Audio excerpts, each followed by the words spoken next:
Nah, dalah. Monggo bagi Mbak. Monggo bagi Mbak. Monggo Bu juga Bu mriki Bu. Monggo mriki. Nah, wonten Roro Jonggrang.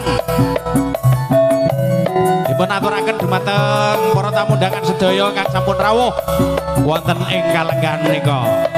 Nggih. Hei.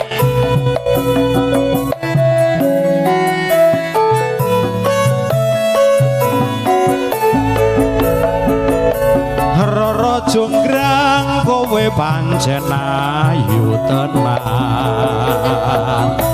Ora mokal yen aku nandhang kasmaran.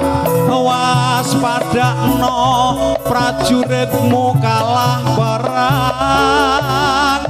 Mula kowe dadi wanita boyongan.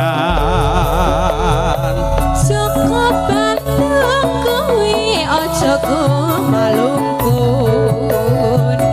Perang iki kanggo durung rampung. Bila pati Kang Mas Prabu Kupala kang wis sedo lapo ing monong segoro. Tobat kowe wanita keparat. Ora ngerti yen Agus lanange jagat. Pak Taji pripun Pak Taji? Putra mantu pengging Prabu Damanjaya. Aku duwe Aji Sekti Senggol Modot. Roro Jonggrang manuta sun pundhut garwa. Saka Bandung aku duwe bebono. Sani sewu sawengi kudu dadi.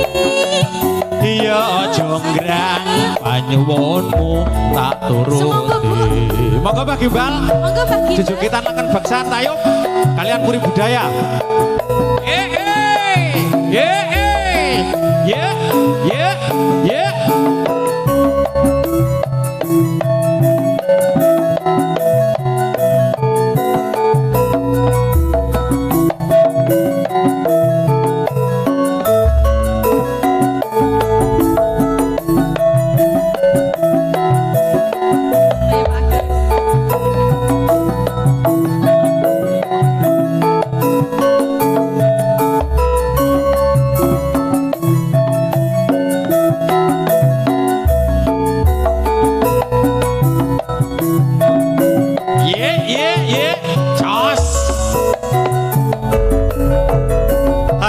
Jonggrang kowe pancen ayu tenan.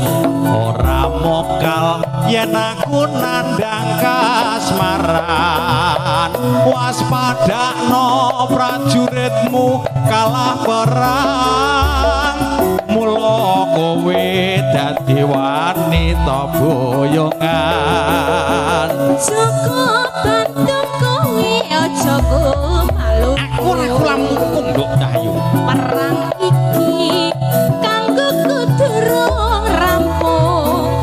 Bila pati Kang Mas Prabu Kupala kang wis sedo lapo ing Wonosegoro. Tobat kowe wanita keparat. Ora ngerti yen Bandung lanange jagat. Putra mantu pengging Prabu Damanjaya. Aku duwe Aji Sekti Bandawasa. Jonggrang manuta sun pundhut garwa. Saka Bandung aku duwe bebono. Sani sewu sawengi kudu dadi. Iya Jonggrang panyuwunmu tak turut.